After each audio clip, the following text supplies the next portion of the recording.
Denmark کی سب سے بڑی یونیورسٹیوں میں شمار یونیورسٹی آف ساؤتھ ڈنمارک کے ایک ویران تہہ خانے میں ہزاروں کی تعداد میں سفید بالٹیاں شیلفوں میں قطار در قطار رکھی ہیں۔ ان میں سے ہر ایک میں بے رنگ گیس فارملڈیہائیڈ میں انسانی دماغ رکھے ہوئے ہیں اور ان کی کل تعداد 9479 ہے۔ سن 1980 کی دہائی سے اب تک تقریباً 4 دہائیوں کے دوران ملک بھر کے نفسیاتی اداروں میں مرنے والے مریضوں کے دماغوں کو پوسٹ مارٹم کے دوران نکال کر رکھا گیا ہے اور یہ دنیا میں کہیں بھی اس طرح کا سب سے بڑا ذخیرہ ہے۔ بہرحال ان دماغوں کو مریضوں یا ان کے قریبی رشتہ داروں کی پیشگی رضامندی کے بغیر محفوظ کیا گیا، جس کی وجہ سے ایک ایسی بحث کی ابتدا ہوئی جو اب طویل عرصے سے جاری ہے اور یہ پوچھا جا رہا ہے کہ انسانی اعضاء کی اتنی مقدار کا کیا کرنا ہے۔ بالآخر سن 1990 کی دہائی میں ڈنمارک کے اخلاقیات کونسل نے طے کیا کہ ٹشوز کو سائنسی تحقیق کے لیے استعمال کیا جا سکتا ہے اور اس کے بعد اوڈینسی شہر میں موجود یونیورسٹی دماغی بینک کے طور پر کام کرتی ہے۔ کچھ ماہرین کا کہنا ہے کہ گزشتہ برسوں کے دوران اس ذخیرے نے ڈیمنشیا اور ڈپریشن سمیت کئی بیماریوں کے مطالعے میں سہولت فراہم کی ہے، لیکن اس کا وجود اس بات کو بھی سامنے لاتا ہے کہ پہلے دماغی بیماری کو کس طرح بدنما داغ سمجھا جاتا تھا۔ گزرے ہوئے زمانے میں مریضوں کے حقوق کی کمی تھی۔ اس ذخیرے کو دوسری جنگ عظیم کے بعد سن 1945 سے اکٹھا کرنا شروع کیا گیا اور ڈنمارک کے مختلف حصوں میں نفسیاتی اداروں میں مرنے والے دماغی طور پر بیمار مریضوں کے دماغ نکالے جانے لگے۔ شروع میں ان انسانی دماغوں کو آرہاؤس کے ریسکوف سائکیٹرک ہسپتال میں رکھا گیا تھا، جہاں انسٹیٹیوٹ فار برین پیتھولوجی کام کرتی تھی۔ پوسٹ مارٹم کے بعد ڈاکٹر لاش کو قریبی قبرستانوں میں دفن کرنے سے پہلے اس کا معائنہ کرنے اور تفصیلی نوٹ بنانے کے لیے دماغ نکال لیا کرتے تھے۔ اوڈینسی میں دماغی ذخیرے کے موجودہ ڈائریکٹر اور پیتھولوجسٹ مارٹن وائرنفیلڈ نیلسن نے بتایا کہ ان تمام دماغوں کی بہت اچھی دستاویزی تفصیل تیار کی گئی ہے۔ ڈاکٹر نیلسن نے وضاحت کرتے ہوئے کہا، ہم جانتے ہیں کہ مریض کون تھے، وہ کہاں پیدا ہوئے اور وہ کب مرے۔ ہمارے پاس ان کی تشخیص اور نیورو پیتھولوجی پوسٹ مارٹم کی رپورٹس بھی ہیں۔ بہت سے مریضوں نے اپنی زندگی کا بیشتر حصہ نفسیاتی ہسپتالوں میں گزارا، اس لیے پیتھولوجسٹ کی تفصیلی رپورٹس کے علاوہ ہمارے پاس تقریباً آدھے مریضوں کی طبی تاریخیں بھی ہیں۔ نیلسن نے کہا کہ در حقیقت ہمارے پاس بہت زیادہ میٹا ڈیٹا ہے۔ ہم ڈاکٹروں کے اس وقت مریض پر کیے جانے والے بہت سے کاموں کو دستاویزی شکل دے سکتے ہیں اور ساتھ ہی ساتھ ان کا دماغ بھی ہمارے پاس موجود ہے۔ دماغ کے تحفظ کا کام سن 1982 میں اس وقت ختم ہوا جب آرہاؤس یونیورسٹی کو نئے احاطے میں منتقل ہونا تھا اور دماغ کی ذخیرہ اندوزی کے لیے کوئی بجٹ نہیں تھا۔ ایسے میں اس پروگرام کو ترک کرنے کی بھی باتیں ہونے لگیں اور ان تمام حیاتیاتی مواد کو تباہ کرنے کی تجویز بھی پیش کی گئی۔ لیکن پھر اوڈینسی میں یونیورسٹی آف ساؤتھ ڈنمارک نے نکالے جانے والے دماغوں کو اپنے یہاں رکھنے پر اتفاق کیا، جسے ڈاکٹر نیلسن نے ریسکیو آپریشن سے تعبیر کیا۔ 5 سال تک ڈاکٹر نیلسن اس ذخیرے کے ڈائریکٹر رہے ہیں، اگرچہ اس کے متعلق ان کا تصور بس حاشیائی تھا، لیکن وہ اس کی وسعت سے بے خبر نہیں تھے۔ وہ کہتے ہیں کہ جب میں نے اس ذخیرے کو پہلی بار دیکھا تو میں واقعی حیران رہ گیا، اگرچہ اس کا وجود کبھی بھی راز نہیں تھا اور کبھی کبھار افواہوں کا موضوع بھی بنتا تھا، لیکن یہ غیر معمولی ذخیرہ ڈنمارک کے اجتماعی شعور کا اس وقت تک حصہ نہیں تھا جب تک کہ اسے اوڈینسی میں یونیورسٹی میں منتقل کیے جانے کا منصوبہ نہ سامنے آیا۔ انسانی باقیات کے ساتھ جو اخلاقی سلوک کیا گیا، اس پر سیاسی، مذہبی اور سائنسی گروہوں کے درمیان مریضوں کے حقوق کے بارے میں ایک زبردست عوامی بحث چھڑ گئی۔ ڈنمارک کے لوگوں کو ایک سماجی پہلو کا سامنا کرنا پڑا جس پر انہوں نے توجہ نہیں دی تھی، یعنی ذہنی بیماری۔ نیشنل ایسوسی ایشن فار سائکیٹرک ہیلتھ (SIND) کے سابق صدر کنوٹ کرسٹنسن نے کہا کہ ذہنی بیماری ایک ایسا بدنما داغ تھا کہ کسی کا اگر بھائی، بہن، باپ یا ماں نفسیاتی وارڈ میں ہوتا تھا تو وہ اس کا ذکر بھی نہیں کرتا تھا۔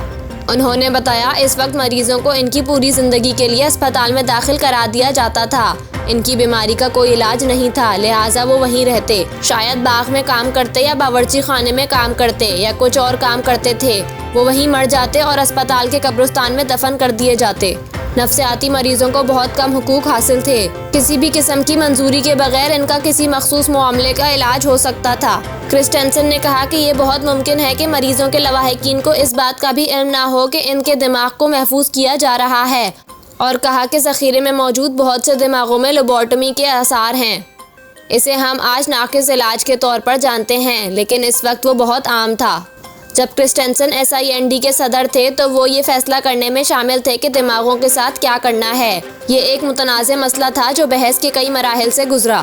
بنیادی مفروضہ یہ تھا کہ دماغوں کو مریضوں اور ان کے رشتہ داروں کی رضامندی کے بغیر جمع کیا گیا تھا، لہٰذا اخلاقی نقطہ نظر سے اسے برقرار رکھنا مناسب نہیں تھا۔ لہٰذا انہوں نے اعضاء کو تباہ کرنے یا یہاں تک کہ انہیں ان مریضوں کے پاس دفن کرنے پر تبادلہ خیال کیا جن سے ان کا تعلق تھا، لیکن ہر ایک کی قبروں کی شناخت کا کوئی طریقہ نہیں تھا، اور یہاں تک کہ تمام دماغوں کو ایک جگہ پر اجتماعی طور پر دفن کرنے کی تجویز بھی پیش کی گئی۔ کئی سالوں کے بعد ملکی اخلاقیات کونسل نے فیصلہ کیا کہ خاندانوں کی رضامندی کے بغیر سائنسی تحقیق کے لیے ان کا استعمال کرنا اخلاقی طور پر قابل قبول ہے۔ آخرکار SIND اس پر راضی ہو گیا۔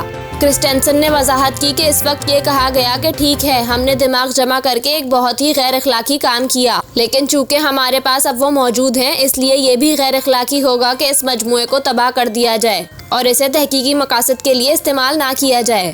انہوں نے مزید کہا، میری بنیادی تشویش یہ تھی کہ ایک بار تحقیقات کی منظوری دے دی جاتی ہے تو پھر اس بات کی ضمانت ہونی چاہیے کہ اس منصوبے کو اخلاقی طریقے سے انجام دیا جائے۔ دماغ کا ذخیرہ اور اس کی تمام دستاویزات کچھ پابندیوں کے ساتھ کسی بھی محقق کو اس کے متعلق پروجیکٹ تیار کرنے کے لیے دستیاب ہیں۔ اس میں بین الاقوامی سائنسدان بھی شامل ہیں، لیکن مارٹن وینڈرفیلڈ نیلسن کا کہنا ہے کہ انہیں اپنا پروجیکٹ ایک تشخیصی کمپنی کے سامنے پیش کرنا ہوگا اور ڈنمارک کے سیاستدانوں کے ساتھ مل کر کام کرنا ہوگا۔ ہر دماغ کو فارمالین کی ایک بالٹی میں محفوظ کیا گیا ہے اور پوسٹ مارٹم کے دوران لیے جانے والے اضافی ٹشو کو پیرافین بلاکس میں لپیٹا گیا ہے۔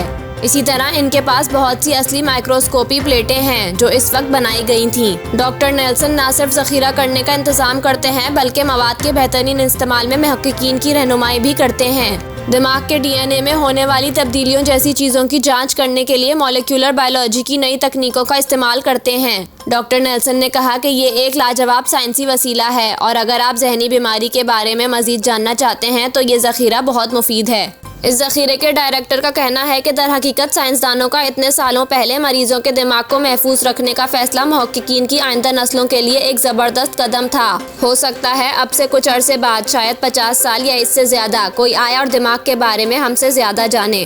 کنوت کرسٹنسن اس بات سے اتفاق کرتے ہیں کہ اس ذخیرے میں دماغی بیماری کے بارے میں نئی دریافتوں کا امکان ہے۔ کرسٹنسن نے کہا، یہ ایک عظیم اثاثہ ہے۔ یہ دماغ اتنے پرانے ہیں اور انہیں ایسے مریضوں سے نکالا گیا ہے جنہیں اینٹی سائیکوٹک ادویات نہیں دی جاتی تھیں کیونکہ وہ موجود نہیں تھیں۔ اس کا مطلب ہے کہ آپ ان پرانے دماغوں کا تازہ دماغوں سے موازنہ کر سکتے ہیں تاکہ یہ دیکھ سکیں کہ ادویات کیا تبدیلیاں لاتی ہیں۔ تاہم انہیں شبہ ہے کہ اس ذخیرے کا خاطر خواہ استعمال بھی کیا جائے گا۔ تحقیق پر بہت زیادہ پیسہ خرچ ہوتا ہے اور زیادہ تر نفسیاتی مطالعات کو دواساز کمپنیوں کی جانب سے مالی اعانت فراہم کی جاتی ہے، جس کی بنیادی دلچسپی نئی دوائیوں کی ترقی پر ہے، نہ کہ ان وجوہات کی دریافت پر جو ذہنی بیماری کا سبب بنتی ہیں۔ لیکن ڈاکٹر نیلسن یقین دلاتے ہیں کہ اس وقت ڈیمنشیا اور ڈپریشن جیسی بیماریوں کے مطالعے کے لیے کئی منصوبے چلائے جا رہے ہیں۔ حالانکہ وہ تسلیم کرتے ہیں کہ انہوں نے ابھی تک ایسے کام نہیں کیے ہیں جنہیں انقلابی کہا جا سکے۔ انہوں نے کہا، لیکن وہ اب سامنے آ رہی ہیں۔ ان منصوبوں کے لیے طویل مدتی عزم کی ضرورت ہے اور اس کا مطلب یہ ہے کہ نتائج آنے میں کئی سال لگ سکتے ہیں۔ نیلسن نے زور دے کر کہا کہ اس ذخیرے کی اہم بات اس کی تعداد ہے۔ یہ انوکھا ہے کیونکہ مثال کے طور پر اگر ہم شیزوفرینیا جیسی پیچیدہ بیماری کے متعلق تحقیق کرنا چاہتے ہیں تو ہم صرف 1-2 دماغ تک محدود نہیں ہوں گے۔ اس منصوبے کے لیے ہمارے پاس 100-500 یہاں تک کہ 1000 دماغ بھی ہوں گے اور ہم اسی پروجیکٹ کے تحت یہ دیکھنے کے قابل ہوں گے مختلف حالتوں میں دماغ کو ہونے والے نقصانات کیا ہیں۔ دوسری صورت میں ہم اس قابل نہیں ہو سکتے تھے۔